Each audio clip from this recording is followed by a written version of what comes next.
podcast where real people share real experiences surrounding autism, neurodivergence, and everything in between. I'm your host, Alyssa, with my co host, Arkie, and my goal is to create honest conversations that help people feel seen, understood, and less alone. Thank you for being here, and let's get into today's episode. Today, we'll be talking about masking in neurodivergent individuals. So, Arkie, do you want to start the episode today? I was like, good, that's right. Thanks. Trying to think. A lot of masking, like in my own experience with masking, it got to a point with my own ADHD that I actually didn't realize I was doing it till later on in life. I really kind of overanalyzed a lot of stuff and tried to figure out how I was supposed to act, because mine isn't necessarily like autism. Mine is more, well, when people think about ADHD, they normally think about, the quirky, all over the place type person, forgetful, just, the typical type of person like that. It's really not like what most people think it is. It comes with a lot more, trying to meet everybody else's expectations. Try not people to call you lazy, unmotivated type of stuff. It's not really a type of like thing that You're doing fine. Yeah. Well, like case in point, right now my mind's going everywhere, and trying to stay focused on what I need to say. This podcast is definitely very unfiltered and not scripted. If I haven't said that before, I'll say it again. I can kind of take it from there. So, masking, masking for people who don't know what it is, it's just a form of coping and trying to appear, air quote, neurotypical for all the normies out there that are listening. That's what we call you, is neurotypical. And that just kind of explains the difference between someone who is on the spectrum or has what we call an invisible disability, ones that you can't see. So it's not a physical disability. It's more of a, it's your behaviors and your mannerisms and how you process things in the world. So with masking, a lot of neurodivergent individuals, it's also different, right? It is. And it's hard because I can't speak for everybody that is on the spectrum or is neurodivergent in some way, because everyone is so different. I know for me personally, masking, I'm a big procrastinator. I procrastinate everything and I wait until last minute. I also cancel plans. That's the best thing sometimes. Yeah. I cancel plans because I just get overwhelmed and I'm like, I don't want to do this. I do not want to do this. I don't want to go. I don't want to be around people. It's too much pressure. So with my ADHD, it really depends on the day, right? Like some days I'm masking more than not. Like if I'm just at home, I feel very free to express myself in whatever way I need to kind of express any frustrations I've had for my day. But like, what do you do when you're at work, when you mask? I normally am to myself as much as I can be. But when I do have to attend to anything at work, I have like a set things that I try to do to not really show that I got ADHD. Running monologue of make sure you're paying attention to what they're saying. Make sure you're really getting what you need to do done. And really just don't mess up. It's like a running thing in my head. Don't mess this up. Mm-hmm. People are gonna know that you have ADHD, which is, you know, not the biggest thing for them to know, but you know, it can change the dynamic of a lot of people when they find out about that type of stuff. So masking is a real big part of my day, and I almost do it like it's second nature, really. But I can really feel it at the end of the day if I've had to do it for too long. Mm-hmm. It's very wearing, you know. Mm-hmm. Wears you down. Mm-hmm. Yeah, it's exhausting some days. Like some days I'll have meetings and appointments and I'm just like, oh my gosh, I'm exhausted and my social battery is drained. Mm-hmm. So I definitely, you know, feel that pretty heavily after I've had a long day. But I mean, I'm not at a job, you know, like an actual job. I'm the caregiver for our son Apollo. So, you know, I am very free to express myself and, you know, say my weird thoughts. Mm-hmm. And I mean, my son, he's nonverbal, so we don't really have conversations. So I'm just, you know, having a full on conversation with him and he's not responding, but he's looking at me. So, Mm-hmm. you know, I guess that's the validation I need that someone's listening. So, I mean, I think I've seen Apollo mask a little bit. Do you think that he's kind of doing that now that Mm-hmm. he's getting older? A little bit when you interact with some kids. Yeah. And I mean, obviously, we can't ask him about it. And I can't tell him that, you know, he doesn't have to feel that way. But this current world that we're in, people are not kind. And that is very sad. With all of the awareness we are supposed to have for autism, they still expect people with autism or any kind of neurodivergence to act normally in public or out and around them, which I don't think that's fair. Especially for little kids, you know, he's still a kid. I'm not going to expect my kid to be perfect or, you know, act like just everybody else in the world because that's boring. Who wants to be like everybody else? Right. So, you know, I think that I've seen him mask a little bit. I mean, he does sometimes, but then again, it's really hard to tell kind of when he is doing it because he doesn't talk.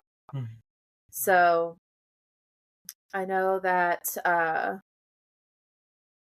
we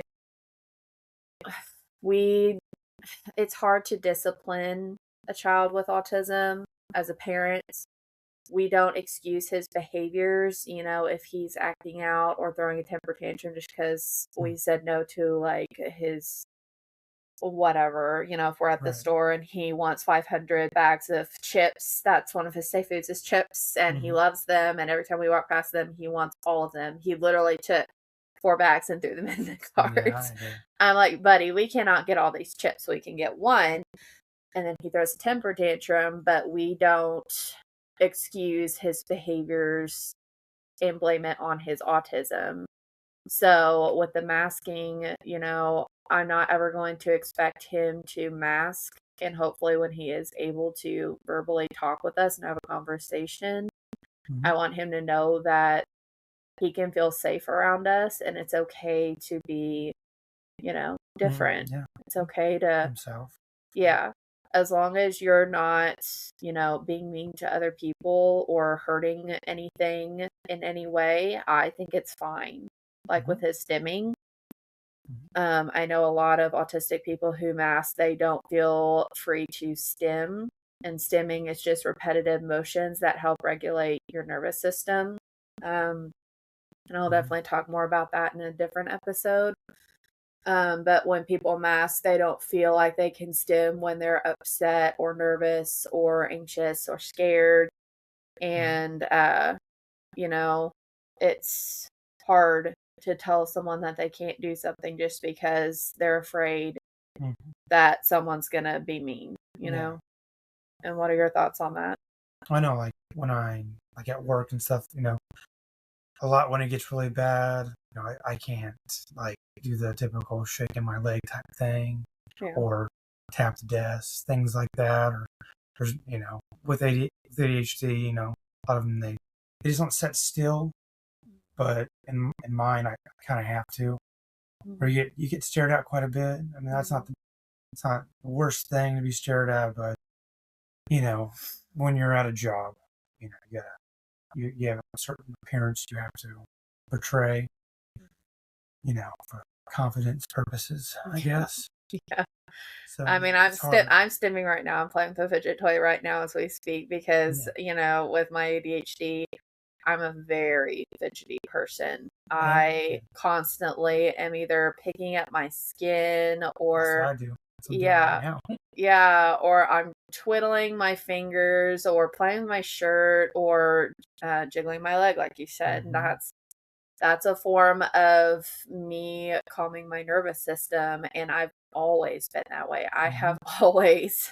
I never really noticed it until you actually mentioned that, you thought that I had ADHD and we pursued that diagnosis. I was like, so many things make sense. So, I fidget a lot, and if I find a conversation not that interesting, I get bored and I start to fidget more. So, when I'm with people I don't know very well, I definitely mask way more. If you're like friends or family, I'm not as worried about it. Because I feel safe enough around you to display those types of behaviors. But if you're like a complete stranger, I will do my best to sit as still as possible and try to focus on the conversation. Yeah, and that's one of the issues too, because when you don't fidget, you're not focusing really. Yeah. Which is odd. I can't explain it. It makes me feel calm. Like messing with this fidget right now, it just makes me feel more calm and I can focus on what I'm talking about. And masking and not doing that in front of people makes it harder.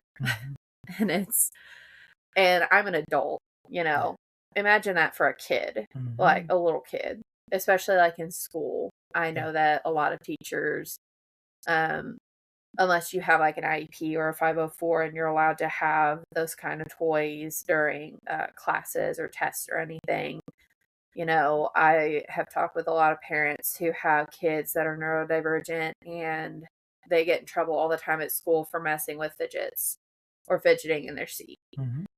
And school can be boring. So, they have to have some kind of stimuli to keep them engaged and interested in whatever the teacher's talking about, paying attention in class. Yeah, if not, all that brain power going to trying to mask is going to really impact them a lot in the day. Yeah, and I do not think that it's fair to, like I said, I don't think it's fair to expect people to, or neurotypical people, I would say, it's not fair of them to expect neurodivergent people to, act like them. Yeah. Like, where's the fun in that? Yeah, like to us where we're acting normal. Yeah. And they're in their own little class, Yeah. They're acting normal because their brains are functioning normal, I guess. Right. You want to call it that? But, yeah. I know. I was talking to Arkie today, and I said, what was I saying? Oh, my son's been obsessed with Winnie the Pooh recently. We watch it every single day. And they have very catchy songs. And I always have a running loop in my head of songs. I did not know that was kind of a sign of ADHD. And I'm like, I can have a full-on conversation with you. And the Winnie the Pooh theme song right now is running through my head. That's right. Like normal people don't hear that running loop of a song in their head all the time through their conversations. And he was like, no, I don't think that's I don't think that they do that. And I was like, what must that feel like? That's crazy. It has to be really quiet up in there. I can't imagine not. And every day it's different. It could be like a song from SpongeBob.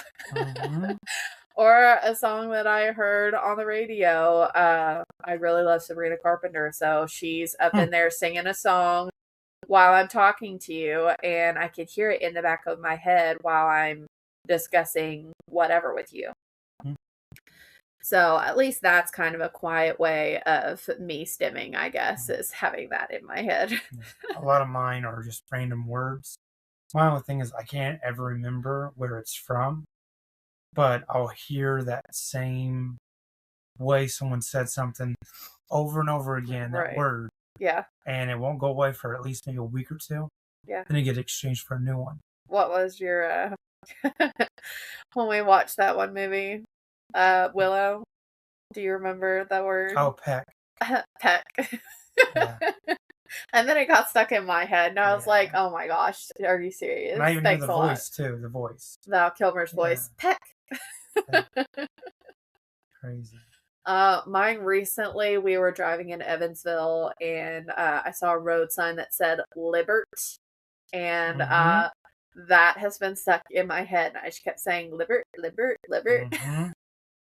And then that turned into the Liberty insurance jingle, which I thought that was hilarious. So my brain is definitely not normal, I would say. Maybe not as bad as yours, but you know. Yeah. It just we have degrees of, you know, different ways of how we think and process things. And I can't really speak for Apollo because obviously, like I mentioned, he can't talk. So I hope in the future when he does start having conversations with us, I'm always hoping and praying that one day he will be able to, and it'll just click. I can kind of talk to him about it and guide him on masking and stimming in public, and having to navigate that, you know, as a child and growing up into an adult. You know, I want him to feel safe to express himself and not feel so burnt out at the end of the day, you know, whether that be in school or a job or whatever he does during the day. Because at the end of the day, I feel like I have to like unzip a suit and step out of it and be like, I need to go and hide in my room with all the lights off and the fan on and just kind of decompress because that was exhausting for me. What do you think? Exactly. Not most days recently, but probably once they come, it'll be a lot like that. Yeah. I know last job I had to do that almost every day. Unzip it. Go somewhere and hide. Yeah. Yeah, and that's hard. I mean, when you work all day long and then you come home and you have to parent your neurodivergent child, you know, and dealing with all the things that come with that. And I mean, most of the time, Apollo does pretty good at the end of the day, but, you know, he's tired, he's ready for bed, and sometimes he gets a little fussy, I guess I should say. I mean, he's 4, but I'm still going to say he's fussy. So how do you kind of navigate that when you're trying to decompress yourself from your day and, you know, having to deal with sometimes fussy behaviors from our beautiful son? Kind of just go through the motions sometimes, you know, get to a point where it's time for bed, really. Yeah. You know, but sometimes sometimes you can get something to kind of deferred a bit, like we do coloring videos. Those are relaxing for me too. You know, we can just do that together. You know, we both can kind of do the same thing. Yeah, coming down from the day. Yeah. You know? And I mean, we don't really do anything at night. Like once he goes to bed, that's when we eat and we watch a show, and then we go to bed. Kind of a blur. Yeah. Sometimes we work on our hobbies. We both have our own special interests. I mean, he loves 3D printing and working on computers and doing all the things, and I'm more of I like to crochet and, you know, do diamond art. Yeah, all at the same time. Yeah, all at the same time. So I know that we both have our ways of kind of relaxing and letting go of that stress. You think it'd be to sit still, but it's not. Yeah. Yeah, you would. And I can't. I feel like I have to do something. I don't have enough time in my day to spend time on the hobbies that I am trying to force myself to do, and I'm like, should I eat? Should I shower? Should I do this? Should I watch a show and catch up on my episodes? What should I do? And then my brain is just like, would you just stop? And then the guilt of not getting those things accomplished at the end of the day. Yes. For some reason, that's a battle there too. Like, why are you so upset that you didn't get it done? That there's tomorrow or the next day, but if you don't get it all done, you think that it's just going to kind of snowball into never getting it done. Or, it's like you're trying so hard to enjoy getting it done. Or, it's an odd thing that goes through your head.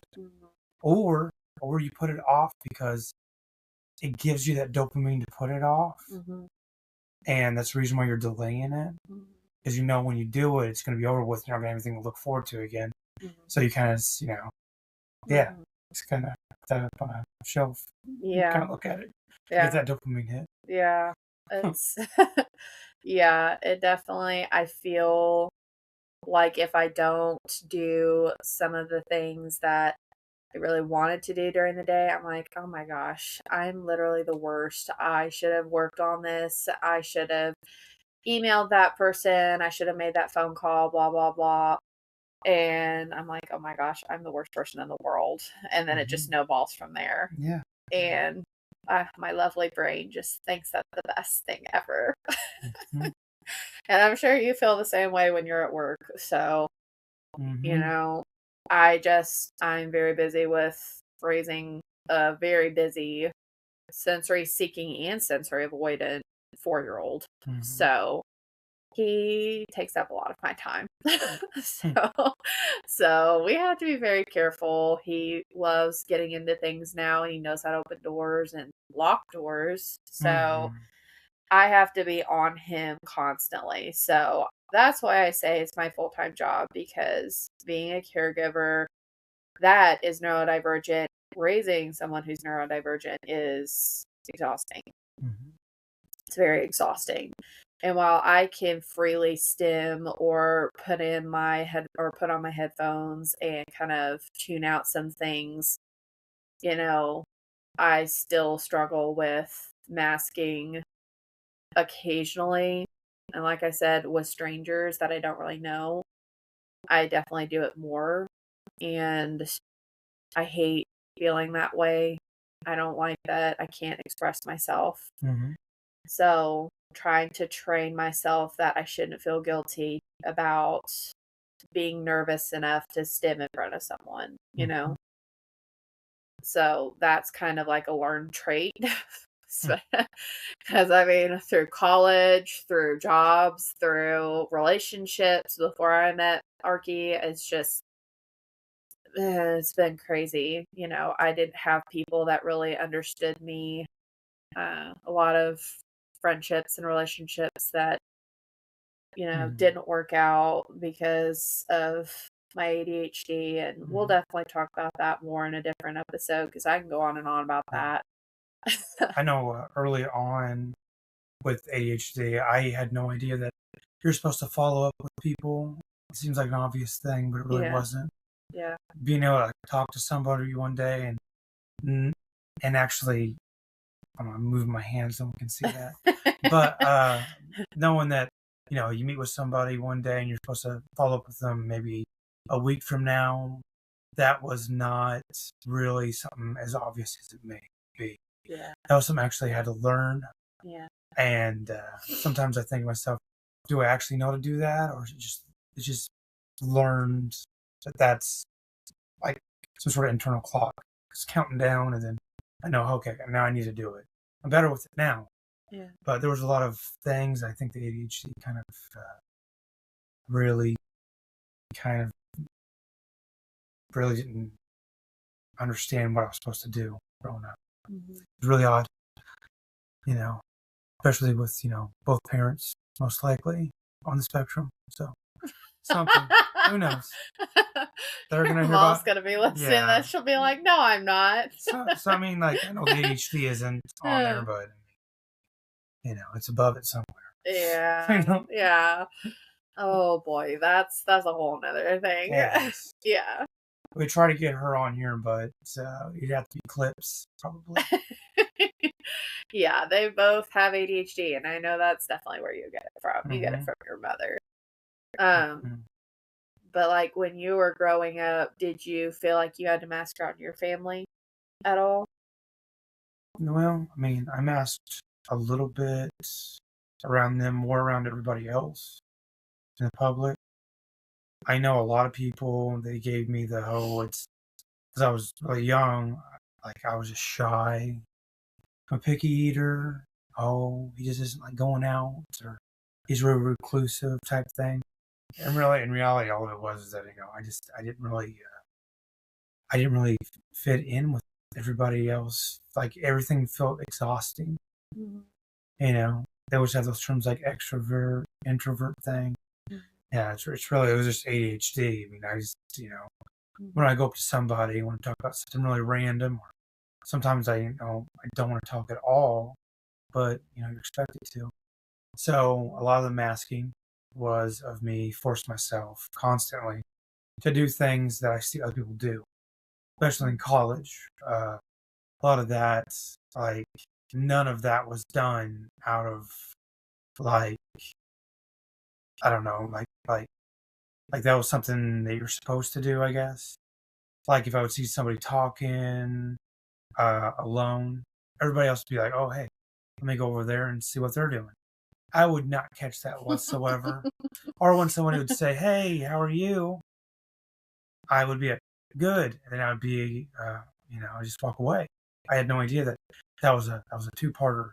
You're supposed to say, "Oh, how are you?" as well, something like that. That was something, and I didn't do it to be mean or anything like that. Because I honestly didn't know that my response was supposed to be like, "Well, you just want to know how my day was. I don't really care about your day." I don't mean it in a bad way, but that's how I was. And now when I say it today, just know I am saying it out of repetition. I really don't understand why I would say it. I understand people get upset about it. And that's most probably the reason why I say it too. So, yeah. There's a lot more to all that. A lot more stories, but oh yeah. I know that I think the way that I mask, now that I think about it, like especially when I was in college, I know specifically maybe about, I don't know, 6 times I had people say, "Oh my gosh, I thought that you hated me. You look so mean." And I have an RBF, and I inherited that from my parents. Sorry, mom and dad. Yes. Your dad. Sorry, mom and dad. I know. So sorry, but it's the truth. And I think when I'm masking and I was like disassociating because I was bored with the conversation and I didn't want to be all fidgety and moving around a lot, I would just stare, have my RBF on, and apparently I looked unapproachable. And apparently I hated a lot of people. And I'm like, honestly, I was not even paying attention at all to the entire conversation. I was thinking about what I wanted to eat. And what I needed to do for that day. And yeah, I've had several people tell me that, and I can guarantee you I do not hate anybody. And if I look unapproachable, it's because I'm masking and I'm nervous, and that's the reason why I look that way. And mine is through facial expressions, while some people just appear to be more like stoic or quiet or introverted, like you mentioned. And that's just how I am. So that made a lot of sense to me. That's how I was masking in public, or where I didn't feel like I was safe enough to be myself. So if anyone is listening that has been concerned about that, don't worry, I don't hate you. And I think even now, as a 28-year-old, I still apparently am unapproachable. Nobody says anything to me anymore. Unless I personally know you and we're like either friends or acquaintances, especially since I moved states. I'm around people that I don't know and they don't know me, and they just kind of give me a wide berth. Because I'm a very tall, very large person. So, I guess I look really intimidating and scary Do I put off those vibes? Not to me, so I don't know. I mean, I grew up in the Midwest. I say yes, ma'am, no, ma'am, please, and thank you. Excuse me. I say, oh, I say that a lot. Oh, sorry. Let me squeeze right past you right there. Real quick. Real quick. Just real quick. I just got to get past you real quick. But, I want people who are listening to this that are neurodivergent to know that you're not alone in that. And we see you and we feel your struggle. That's, it's hard. It's really hard. I mean, it doesn't matter what you do with your day. Even if you do like remote stuff, like even that was hard for me when I had a remote job and I was like on a camera because I was a scribe for a pediatrician. I still had to mask quite a lot for that job because I was like on live and there were patients in the room and I still had to be kind and respectful and not stim all the time because I had to type really fast. So, yeah. So I want you guys to know that you are not alone and we see the struggle and we know that you can feel safe around us. Right. So we can all be weird together. That is totally fine. I love that. We don't have to talk too if you don't want to. That's right. Yeah. So. I'm totally fine with that. If you don't want me to talk, we'll just sit in silence. Yeah. I love that. That'd be the hardest thing. You're like that, but you want to connect, but your mind's like, no, let's not do that. Let's not connect like that. Let's just be quiet around each other. It's like one of the weirdest isolating things to be that type of diversion, Oh, yeah. I think I'm not autistic, so I can't speak from my own personal experience for myself, but my brain goes 90 miles a minute. And I'm thinking of literally every single thing, like, oh my gosh, that light is really bright and it's flickering, and that smells really gross, and oh, I can't forget to smile because people think that I look mean, blah, blah, blah, blah, blah. My brain just keeps going. So, I'm overanalyzing every single situation while I'm masking. Oh, yeah. So, if you also see me doing my RBF, I'm also overanalyzing pretty much everything. Every interaction. It doesn't matter if it's small or not. Your pencil just fell. Oh my gosh. The pencil just fell. The pencil just fell, and now they're looking over here, and they're looking kind of sort of in my direction, so I can't forget to smile. Then I pick it up right.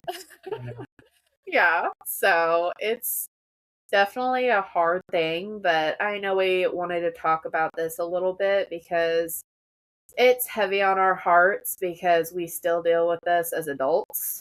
And, even when we're older adults, I feel like it's still going to be the exact same thing. I mean, the world's going to expect you to not have it, really. It comes down to it. Yeah. You're an adult. You're not supposed to have ADHD. You're not supposed to have that. Yeah. They expect you to just deal with it, and that's not that important. Stay in the status quo, man. Yeah. Like, there's not really a spot because no one takes you really seriously about it. I mean, there's some cases, it's really, kind of cuts deep with it, but, Neurodivergence is definitely, there's awareness, but people are either not educated about it or they think they are and they want to educate you on yourself and your neurodivergence, whatever it may be. And I'm like, that or they want to completely cure it and fix it by doing something to make you normal, to fit into society, right? Yeah. Which is stupid. That's stupid. We have a whole bunch of normal people. How are we going to discover new things? Exactly. Exactly. So. And that's so frustrating. And I will preach that every day, all day long. And I'm sorry if that hurts people's feelings. Like I said, this is very unfiltered. I already mentioned that. I mentioned it again. It's very hurtful and offensive to try and fix us or tell us that we're doing something wrong and that, oh, you're weird. Oh, you're not normal. Oh, you need to do this and that, and you need to try this diet and this medicine and blah, blah, blah, blah, blah. And I'm like, why can't I just be who I am? Right. why are you hardcore hating on that right now? Trying to, well, that's not what cool kids say. That's not what they say. That's not what they say. They say some weird stuff, but that's what I think kids say. Hardcore hating over there. So, I hate that I have to feel that way, and I know that you feel the same.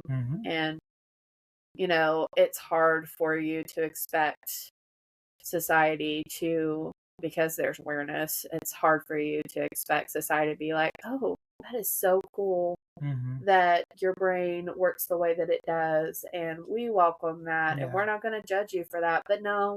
Yeah, more, not just like awareness, more understanding. Yeah.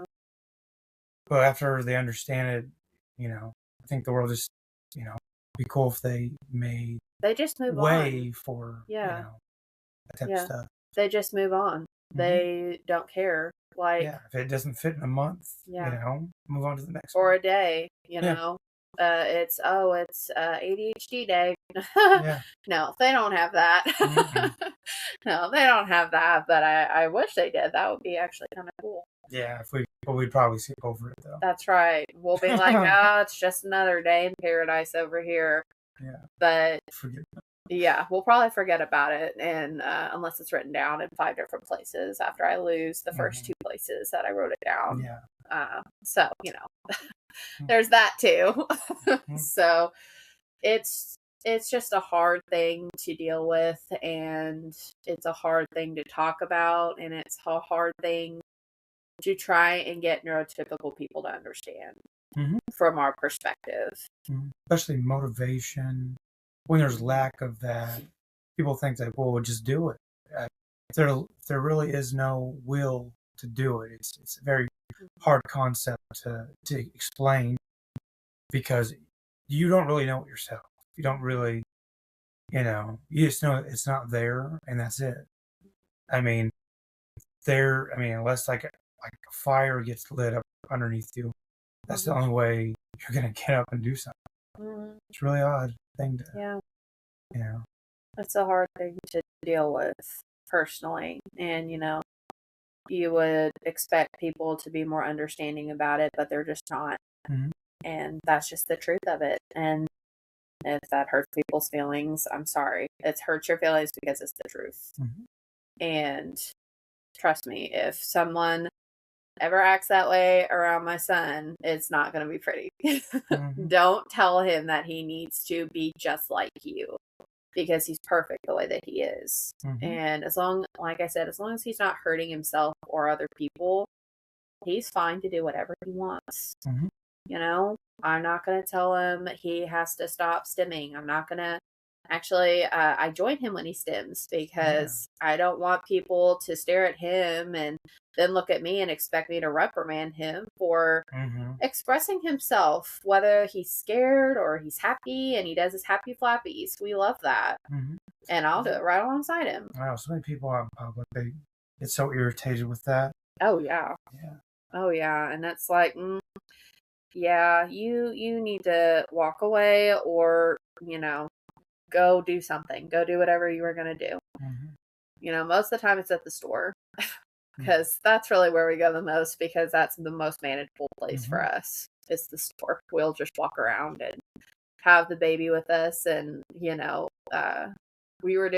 the baby were doing something, and you weren't with us, but he was stimming, and it was verbal stimming, so he was kind of shrieking a little bit because I was doing something funny, and I was laughing because it was just adorable.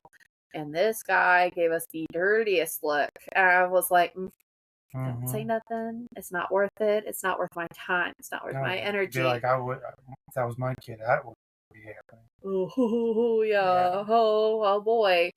So I kept doing it, and he kept staring at me the whole entire time. I was like, okay, whatever. I honestly do not really care right now. He's happy, and that's all that I care about. It's better than him screaming. So if you'd rather him scream, you can stay a little bit longer. I'm sure it'll probably happen eventually.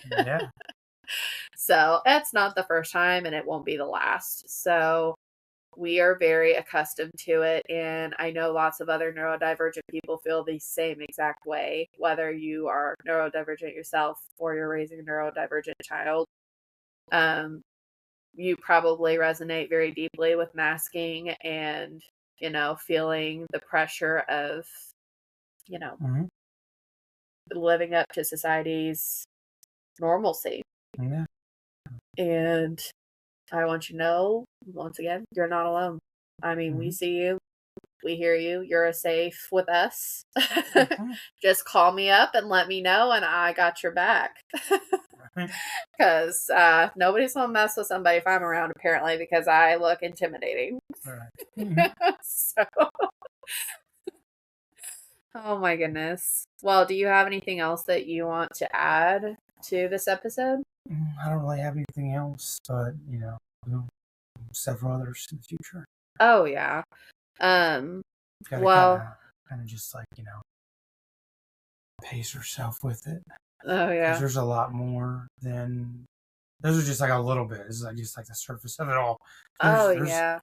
Yeah, we're gonna have tons of guest speakers. I already have spoken with Liam Douglas. He is in one of the other episodes that I did recently. He is a sensory-friendly barber, so feel free to check that one out. And then I also have one that I did with a guest speaker. Her name is Maddie Greenwell. She also talked about masking and neurodivergence. So feel free to check out those episodes, and we will definitely have more topics in the future. We have a lot. Yeah. And these are all purely based on our experiences that, I'm 28 and you're 32, and we're raising a 4-year-old that's also neurodivergent, and we have family members who are definitely. Yes. Yeah, they are definitely neurodivergent. Even with the denial. Work experience. I've worked with plenty of people who are neurodivergent. So we all have experiences, and I feel like if I talk about them and, you share your experiences as well, that people will feel like they're seen and heard, because, I don't want people to feel like they're alone. Yeah. Because you're not. You're definitely not. And we will be there for you with all the gory details.